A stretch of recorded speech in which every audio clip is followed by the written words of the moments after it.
Аңқау елге арамза молда кейпінде енген алаяқтар көбейіп барады. Жеңіл жолмен табыс табуды көздегендердің қатары азаяр емес. Сонымен бүгін бізде стресс конференцияда қонақта дәл сол алаяқтар.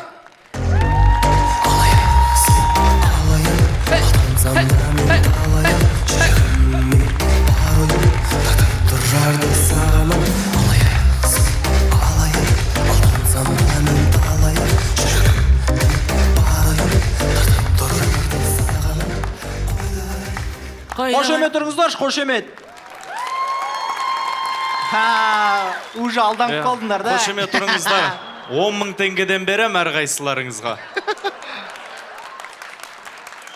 Бірінші сұрақ, кеттік. Алаяқтардың барлығы гавайская рубашка киген ма?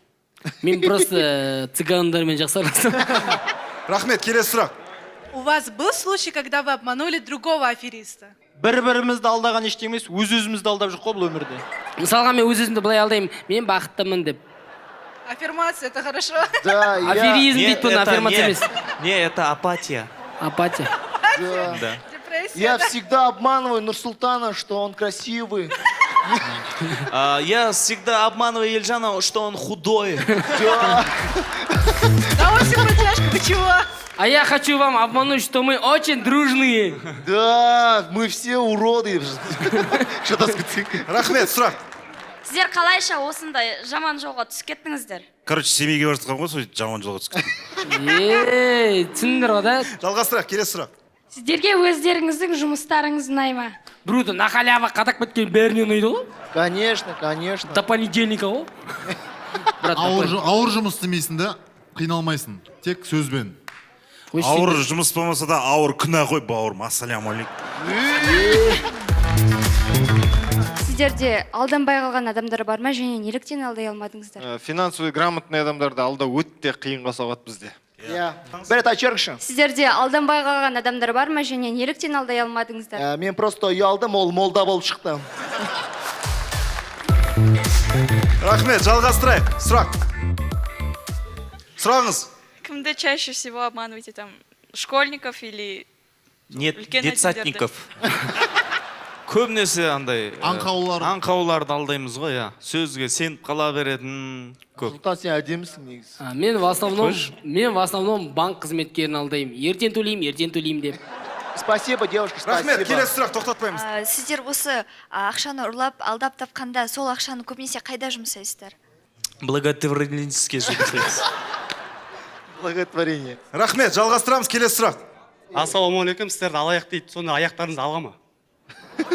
Аяқтарымызды аласың ба, қаншадан аласың? Сенікін алмайды точно. Размер тура келмейді. Қымбатқа шығады? Қазіргі таңда алаяқтар жаман көбейіп баратыр да. И мен бағана қымбат бір нәрсеге заказ беріп едім. И предоплата сұрады. И мен ақшасын аудардым да. И ол затты қайтып әкеп бермей қойды. Қайда мен затын? Қымбат нәрсе алдың дейсің ба? Қант алдың ба не? Заказ бергем ғой. Жамай чөт, бірінші өрін болды но. Или бензин алдың ба? Жауабын білгін кеп тұрды. Жауабын білгенсе... Білін келсе предоплатасын аудар жіберші. Алаяқтар, мен саған айтайын, алаяқтардан ешқашан жауап болмайды. Сколько вы зарабатываете при удачном обмане? Мысалға сенде қанша бар? 100 тенге. 100 тенге? 100 тенге, к сожалению, но если что, можете скинуть. Вдруг... А енді 100 теңгеден Есімізді алып берейін тұр ғой? Да нет, вы что? Спасибо. Ассалаумағалейкумдер. Ассалаумағалейкум. Ғанет қара, егіз. Сіздерді алаяқ дейді, аяқтарыңызды ала ма сонда? Мен 10 аяғымды аласың ба, брат? Сендер нешесіңдер негізі? Ой, ана менің бұрын айтып қалған ба? Өмір өсіп менің бұрын айтып қояды. Мыналар негізі егіз емес, просто бір алаяқ сияқты. Андайға жақсы. Пирамидада бар ғой, артынан 2 адам алып келген осы, екеуі бірдей қылып қалды. Ана өтірік, мына екеуі монтаж. Сұрақ. Осы сендер алаяқтар компанияларын қалай аталады? Алаяқ juice. Тағы екінші сұрақ бар. Осы алдауды қаяқтан үйренеді негізі? Негізі баланы кішкентай кезден бастап алдауға үйретпеу керек. Мысалы, мен жоқ дей сал деген сияқты айтады ғой. Бужейге әттір. Иә. Рахмет, осымен стресс конференция аяқталды. Бүгін бізде қонақта болған стресс конференцияда алаяқтар.